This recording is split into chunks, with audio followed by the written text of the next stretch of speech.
Hello friends, आज की class में हमारे एसएसटी के ऐसे क्वेश्चन रहने वाले हैं जो स्टेट में बार बार रिपीट होते रहते हैं। तो वीडियो में तक बने रहेगा और वीडियो अच्छी लगे तो लाइक कर दीजिएगा और शेयर कर दीजिएगा। स्टार्ट करते हैं अपनी क्लास को। ज़्यादा समय मैं आपका नहीं लूँगी, बहुत ही कम समय में बहुत ही अच्छे क्वेश्चन आज की क्लास में करेंगे, तो वीडियो में बस अंत तक बने रहिएगा। ये है मोनाकी पर्वत, यानी कि मोनाकी पर्वत हवाई द्वीप सागर की सतह के नीचे स्थित है और इसकी ऊंचाई एवरेस्ट पर्वत से भी अधिक है। यह है निम्नलिखित महासागरों में से किसमें है?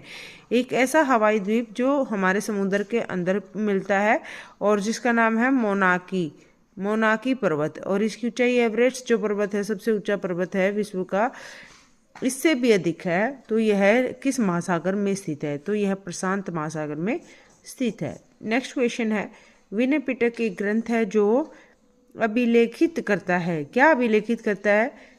बौद्धों के नियम, वैदिक कर्मकांड, जैन धर्म की शिक्षाएं या शिक्षकों के मध्य बातचीत। तो क्या इसका आंसर रहेगा?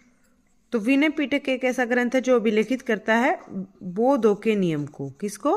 बौद्धों के नियम को यह अभिलेखित करता है। नेक्स्ट क्वेश्चन पर चलने से पहले मैं आपको बता दूं, ये क्लास हर एक उस पेपर के लिए इम्पोर्टेंट है जिस पेपर में एसएसटी पूछी जाती है, क्योंकि एसएसटी हर एक पेपर में पूछी जाती है। आप किसी भी लेवल का पेपर दे रहे हैं तो इस वीडियो को ज़्यादा से ज़्यादा शेयर कर दीजिएगा और लाइक करना ना भूलिएगा। पटवारियों, लेखपालों के कार्य की देखभाल निम्नलिखित में से कौन करता है? इनमें से कौन करता है पटवारियों और लेखपालों के कार्यों की देखभाल? यहाँ पर क्या आंसर रहेगा? इसका आंसर रहेगा तहसीलदार। क्या रहेगा? तहसीलदार है जो पटवारियों और लेखपालों के कार्यों की देखभाल करता है। नेक्स्ट क्वेश्चन क्या है? नेक्स्ट है हमारा, महापाषाणों के विषय में निम्नलिखित कथनों में से कौन सा कथन सही है? यहाँ पर महापाषाण जो होते हैं, यानी बहुत बड़ा पत्थर, इसको हम कह सकते हैं बड़ा पाषाण पत्थर। तो महापाषाण के विषय में इन कथनों में से कौन सा कथन सही है? तो इसका क्या आंसर रहेगा, देख लेते हैं। यहाँ पर इसका उपयोग दफन करने की जगहों को चिन्हित करने के लिए किया जाता है महापाषाण का, और ये सभी भूमिगत और दृष्टि से ओझल रूप में पाए जाते हैं। बिल्कुल नहीं, ये हमारा गलत है। ये पत्थर के औजार बनाने के लिए कच्चा माल उपलब्ध कराते हैं। बिल्कुल ये भी गलत है। ये भारतीय उपमहाद्वीप के उत्तर पश्चिम में संकेंद्रित है। बिल्कुल ये भी सही नहीं है, दक्षिण में पाए जाते हैं। तो यहाँ पर आएगा, ये दफन करने की जगहों को चिन्हित करने के लिए महापाषाणों की जो है हम उपयोग करते हैं। नेक्स्ट क्वेश्चन है, निम्नलिखित में से कौन सी भूकंपीय तरंगे नहीं है? इनमें से भूकंपीय तरंगे कौन कौन सी नहीं है? अनुप्रस्थ तरंगे, अनुदैर्ध्य तरंगे और पृष्ठीय तरंगे सारी की सारी भूकंपीय तरंगे, लेकिन पोताश्रित तरंगे कोई तरंगे नहीं होती हैं, भूकंप की तरंगों में आती नहीं है।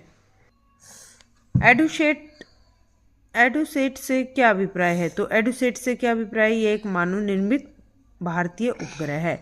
मानव निर्मित भारतीय उपग्रह ये है, तो ये इसका अर्थ रहेगा, इसका अभिप्राय रहेगा।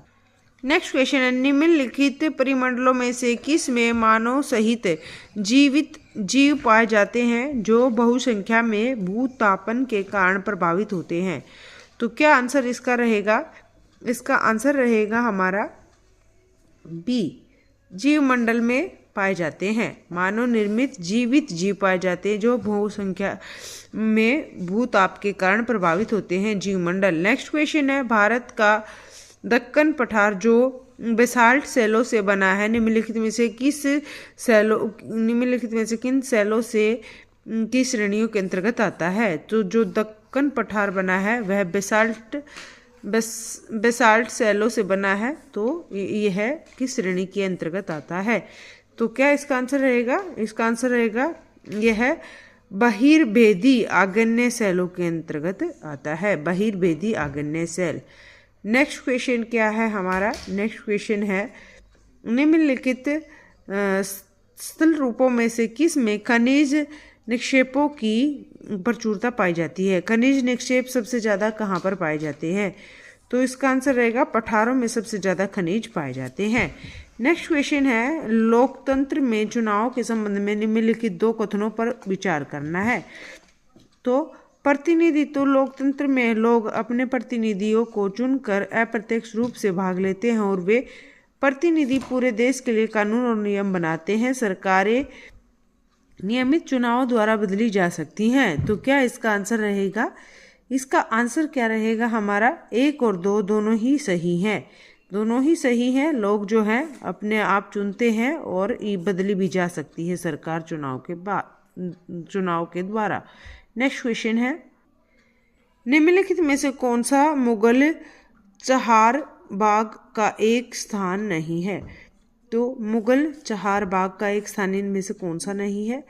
तो लाल महल बारी, हुमायूं का मकबरा, कुवत उल इस्लाम मस्जिद, शालीमार बाग। तो शालीमार बाग भी मुगल चहार बाग के अंतर्गत आता है और हुमायूं का मकबरा भी इसी के अंतर्गत आता है और लाल महल बारी भी इसके अंतर्गत आता है। लेकिन यहाँ पर बी आंसर इसका रहेगा, ये इसके अंदर नहीं आता है। नेक्स्ट क्वेश्चन है, भारत में पंचायती राज प्रणाली के संबंध में निम्नलिखित में से कौन सा कथन सही है?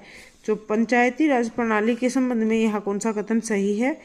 तो उसका आंसर रहेगा ए, संवैधानिक दिशा निर्देशों के अंतर्गत देश के प्रत्येक राज्य में पंचायतों के संबंध में अपने कानून होते हैं। हर एक राज्य के अंतर्गत अपने कानून होते हैं। तो पंचायती राज प्रणाली ये होती है, सबके अलग अलग होते हैं। हर पंचायत के अपने अलग कानून होते हैं। निम्नलिखित व्यक्तियों में से किसकी कविताओं और विचारों को पंचवाणी और बीजक में संरक्षित किया गया है? तो यहाँ पर कबीर की कविताओं और विचारों को पंचवाणी और बीजक में संरक्षित किया गया है।